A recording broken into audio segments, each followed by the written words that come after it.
February 9th, 1917, Western Front. A German corporal heaves a grenade forward into the dark.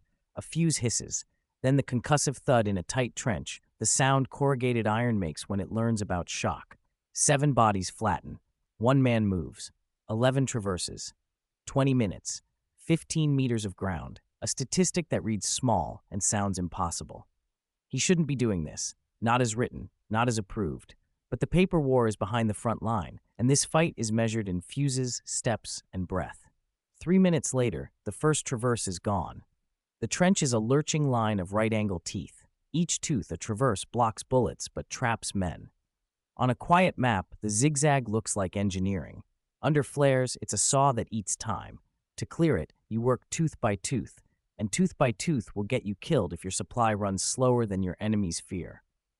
On this night, a German section leader changes the tempo. He turns his squad into a relay, not a file. He breaks the rule that says, store explosives away from men. He puts the grenades in their hands instead, and he does it fast enough that the traverse design, built to slow an attacker, becomes a metronome for his advance. The open question, the puzzle we'll keep in frame. How does a trench meant to be a machine for delay get undone by speed? And why does an unapproved method, dangerous, simple, ugly, work when doctrine should suffice? By 0218, the third traverse is quiet. You can measure quiet. It's the seconds between detonations when nobody shoots. Germany entered the war with grenades that looked like metal plums and left it with handles studded with slogans. The British called them potato mashers. The French loved cast iron pineapples. The Russians cranked fuses that spat sparks like welders. The object hardly matters until it does. Weight, fuse time, fragments, throw distance, blast overpressure. In 1915, men learned to lob danger around corners. In 1916, they learned to live inside blast waves and climb through dust. By 1917, grenades were currency. You could buy a traverse with 3 throws and a step, or lose one for the lack of 1 fuse. The German army liked order and lists, belts of wire, patterns of fire, numbered steps in an assault. They drilled storm detachments that carried grenades in string bags and wore aprons to catch shrapnel. They published pamphlets with sketches of trenches and arrows that showed exactly where to go. All of that mattered until the bag ran dry and the arrows met a corner. In those corners, real wars are fought by men who break the script. The corporal at Windmill Spur has 7 men close and 4 more back. He knows the numbers. 1 hand grenade weighs about 750 grams, fuses cut to 5 to 7 seconds, effective lethal radius tight but pressure and splinters cruel in a trench. Throw distance, under stress, in mud, around 13 to 20 meters.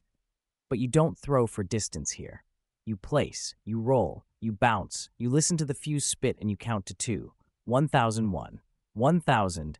A relay is a line that moves a thing faster than feet alone. In factories, it's parts on belts. In kitchens, it's plates.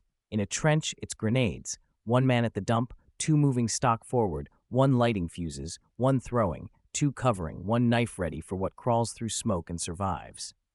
Doctrine says keep the dump far from sparks, never pass a lit grenade, pace your throws, synchronize with the next squad by stopwatch and whistle. The corporal cuts all of that in half. He moves the dump 10 meters forward and orders a rhythm. 3 live grenades in the air before the first one bursts. The section becomes a loop. Rear men lift and pass. Middleman tears and screws fuses down tight and checks the friction igniter. Front man pulls, strikes, and throws. 2 steps up, 2 steps back. Repeating. There is no shouting, only the scrape of wood and the short, clean rasp of igniters. The loop eats traverses. By ZO 220, they own the 4th, and the 5th is preparing to be nobodies. The camera drops to the trench floor. Planks float in brown water. Boots slap. Men breathe through cloth. A flare pops and drains white light into the trench. The corporal does not look up. He feels the light in the way the enemy's fire stiffens. He shifts his loop. Instead of staying in the floor, the relay climbs the parapet at Traverse 7 and drops into the bay from above. There, blast does more work. Shock goes sideways in a trench, not up. Another rule broken. Do not expose your body above the parapet under flare, but risk, noise, speed, in the right proportion, build a shield that paper cannot. What happened here was not an accident. It came from 1,000 nights of learning the limits of polite caution. Rewind. August 1915. Near Ypres, a small German raid brings 6 grenades to clear one bay. They run out at Bay 3. Rifles replace bombs. 2 raiders die in a corner where a British corporal keeps a Mills bomb under his chin, safety pin bent, waiting. Lesson: grenades are ammunition, not accessories. October 1915. Champagne. A pioneer section discovers that fuses cut to 7 seconds bounce back. A grenade thrown low and slow into a dugout sometimes returns to sender. They begin to cut fuses to 5 for trench work and keep longer fuses for open ground. Lesson: timing is the geometry of death. March 1916. Verdun. A German sergeant notices that the man who lights grenades slows the line. He gives him a second, and they stagger the tasks. One screws fuses and checks friction wire, the other lights and hands off. They shave 3 seconds per throw, which is an impossible statistic until you do it 10 times under fire. Lesson: division of labor beats adrenaline. June 1916. Somme, Gamma Corps sector. A British party uses a 2-stage method, constant grenading at fixed tempo, then a final rush with clubs and pistols. A German officer watches the pattern from a listening post and writes in blunt pen that shock should be continuous. He doesn't distribute the memo. He teaches his men instead. Lesson: if you can make violence feel like weather, the other side surrenders before they stop ducking. By winter 1916, both sides were running trench raids as laboratories. The material changed, and people changed with it. The British adopted their number 23 with a plate that could launch from a rifle. The French leaned on the F1. The Germans standardized their stick grenade and fielded a ball grenade for close-in work. But material did not solve the traverse. The traverse solved the material by making time matter more than metal. You cannot throw over a right angle. You must turn it. Turning takes time, and in a trench, time belongs to the man who is already ready. By 02:22, the relay makes a mistake. They overtake their own blast. The front thrower steps too fast, and the next grenade kicks air into his face and shoves him into the wall. The section halts, breathing in dust. A splinter grazes the lighting man's cheek.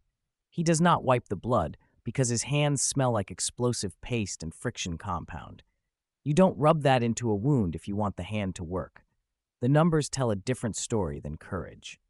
Clearing 11 traverses means at least 11 throws inside the trench, and likely twice that to cut off adjacent bays and dugouts. It means controlling fuses under stress and coordinating at 20-second intervals. It means using blast to push defenders back around each corner so you take them in the act of confusion, not in the act of aiming. If 2 men can move and pass at 1 crate every minute, and each crate holds 15 grenades, you can keep a thrower supplied for the duration of a single extended breath, 20 minutes, before exhaustion or ammunition stops the experiment. In that window, the trench either breaks or it doesn't. By 02:24, the 7th traverse peels open, and with it a small door to a dugout. A man tries to climb out without his rifle. He wears a sweater under his tunic. He has chosen warmth over weight because he thought this night would be quiet. It isn't. A grenade bounces off the lip and falls between his boots. He drops and covers his head. The blast carves silence. When he rises, hands visible, he doesn't look at the enemy. He looks at the floorboards shifting in the sudden wind of pressure. That's when he decides to surrender. Not fear of bullets, but awe at what air can do when it moves too fast. Zoom out. The traverse exists for good reasons. A straight trench invites an enfilade, a single line of bullets that turns bodies into beads. The zigzag saves lives by turning every 10 meters into its own small battlefield. Each right angle limits kill zones. Each block makes artillery splinters die in the dirt before they reach the next man. But the zigzag also creates the tactical atom, a bay, small room, small fight. The bay is why grenades matter more than marksmanship at 2 in the morning. A man cannot shoot what he cannot see. A grenade can occupy space in his absence. Side-by-side comparison. Rifle fight in a trench. Time to acquire target, 1-2 seconds. Time to fire and recover, another second. Effective range inside a zigzag, often less than 5 meters before the corner. Grenade fight, time to light, 1 second. Fuse, 5 to 7 seconds. Time to travel, 0.5 to 1.5 seconds. The weapon fights beyond the corner into a space the thrower doesn't risk. Input and output. One man with a sack of grenades and an igniter can dominate more space than three men with rifles if someone keeps handing him the next one before the last one speaks. The relay the corporal uses is not in the book. The book warns about sympathetic detonation of stock. It diagrams neat piles behind traverses and careful distances between dump and action. It assumes calm. The relay assumes panic, managed panic, purposeful panic. It assumes that a trench is not a fixed structure, but a conveyor belt of micro-decisions, and that the man who resets the belt's speed controls the shape of the fight. By 2:26, Traverse 8 cracks like a knuckle. Someone in the bay without words drags a wounded friend toward a sap that leads nowhere. They trip over the wooden frame of a duckboard. The relay doesn't stop. They have learned a second rule of explosive work. If you pause long enough for doubt to build, the next corner becomes a fortress. Sound in a trench carries oddly. Behind the assault, men in the relay hear their own blasts arrive as muffled punches, delayed by turns and wood and clay. That delay is a gift. It stretches the enemy's fear and compresses their own. We pivot to the macro.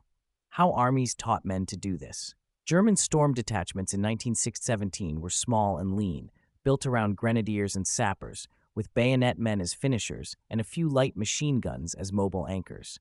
Their job in trench raids and assaults was simple to state, hard to survive. Find the seam and pry it open. The standard approach was methodical.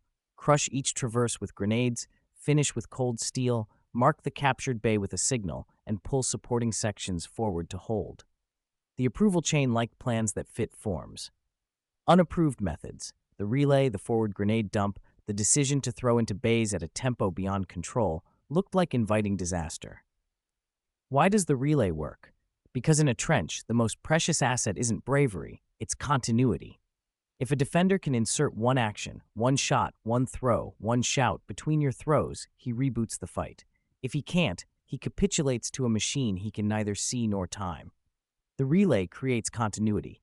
It turns individual throws into an unbroken process. Not a man fighting, but a system. By 2:28, they hit resistance that does not fold. The 9th Traverse shelters a Lewis gun set on a bipod, hauled into a bay where it was never meant to be. Two men brace the butt against a sandbag, and they sweep the blind corner. The bullets drill the trench wall and stitch sparks out of steel pickets. The relay cannot push a thrower into that without bleeding him white. The corporal changes shape. He uses the relay to feed another idea. 2 grenades go into the bay from the floor. 1 grenade arcs over the parapet and drops behind the gun crew. Then he waits. This is the hardest part. Not the throw, not the run, not the breath. Waiting long enough for fuses to do their job. He gives it 3 seconds, one more than his nerves want. The first 2 bursts kick splinters and smoke into the gunners' faces. The third goes off behind them, a slap to the neck they can't shrug. The gun stops. The relay flows again. A man with a pistol and a club jumps the last meter.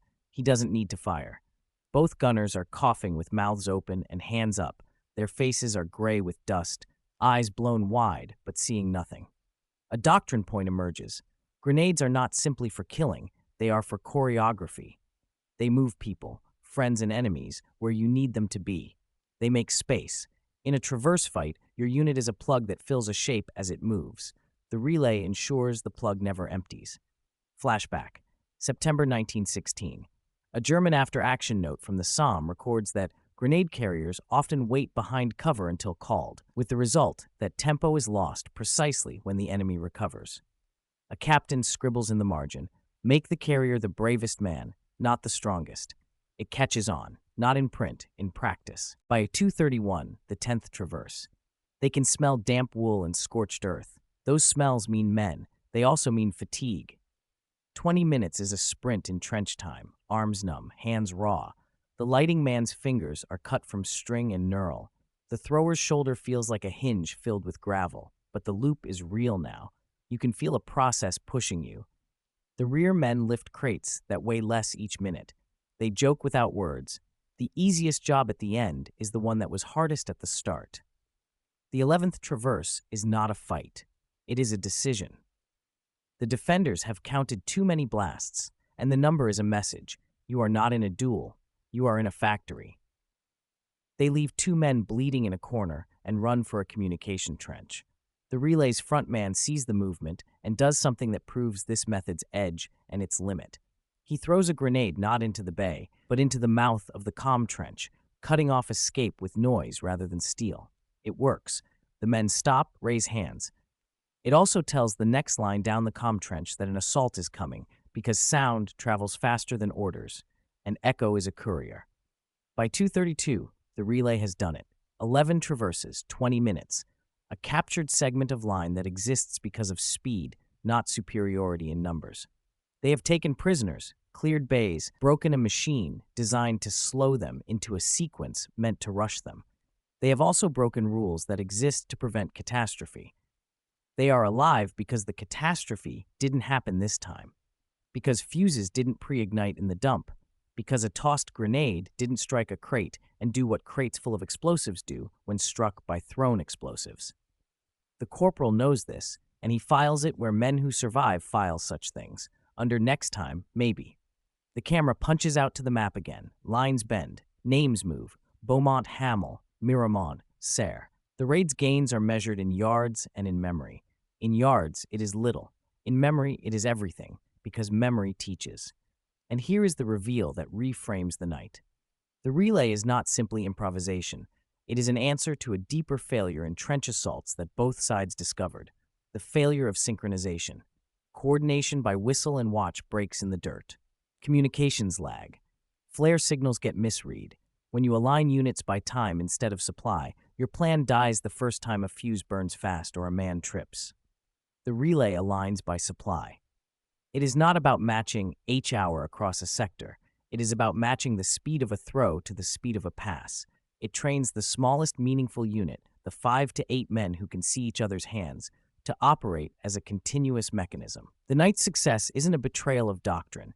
It's doctrine reduced to its purest form: create and maintain momentum at the point of decision.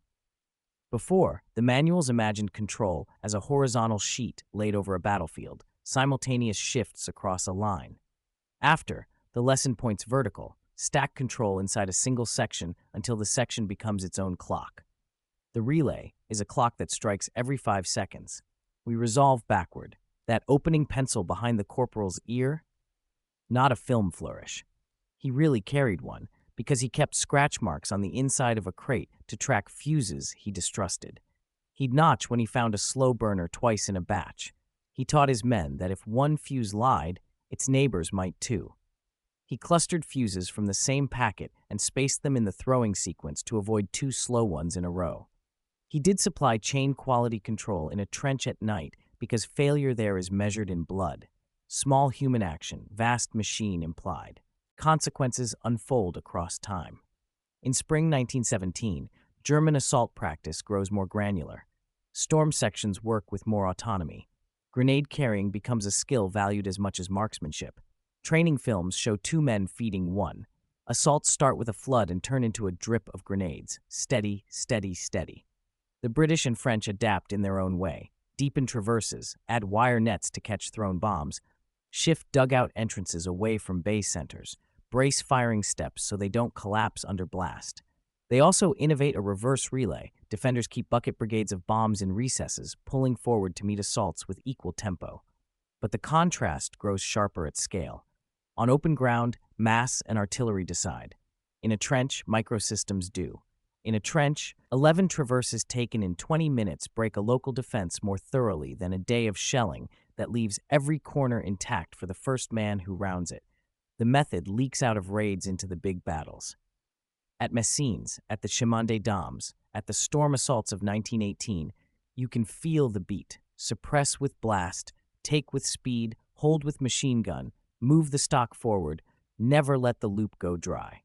Late in the war, when German units are thinner and supply lines stretch, the relay meets its limits. If the loop breaks, if a carrier is hit, if crates fail to arrive, if the lighting man's fingers freeze, a traverse that should take 15 seconds takes 50. 50 seconds is forever under a Lewis gun. Defenders learn to time throws and use counter grenades at 6 seconds, the end of the fuse, so they catch attackers who've moved into a bay on the assumption that blast has already spoken. The deadly metronome can be turned against the men who set it. Numbers, again, put borderlines on the story. A grenade relay section carries at most 100 to 120 grenades if lightly loaded and supplied from a nearby dump. At 15 bombs per crate, that's 8 crates. 2 men can move 1 crate every 60 to 90 seconds under fire. That's a pipeline capacity of 10 to 15 bombs per minute under ideal trench conditions. The precise tempo that clears a traverse every 90 to 120 seconds. It works until someone pinches the pipe. It fails when the pipe has to cross more than 30 meters of open ground or when the trench is too broken to pass. It is brilliant in a cramped, intact enemy line.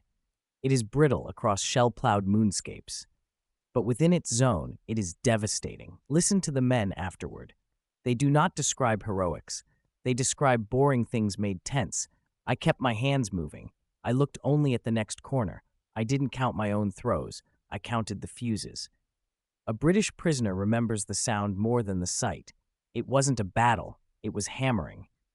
A German private, years later, in a plain letter, writes, "We learned to make a little storm for 20 minutes and then live in it." They changed the character of the fight from exchange to imposition. The night at Windmill Spur lives as an example because it compresses what trench warfare did to thinking. It turned tactics into logistics and logistics into tactics. It taught one correct arrogance, that a small group, if arranged as a process, can rewire the purpose of a place built to deny them. Not courage alone, not caution alone, not through technique alone, but through tempo enforced by supply. We return to the trench at 2:35. The corporal finally takes the pencil from behind his ear and tucks it into a breast pocket. He checks his men with fingers, not words. 1 wounded, 2 bruised, all filthy. The crates are a ruin of splinters. The trench smells like burnt rope and cracked earth. 11 traverses lie behind them like stairs. He has the look of a man who did something obvious that was also forbidden. He knows why it worked. He knows why it might have lit them all on fire. He knows he will not talk about that in the report.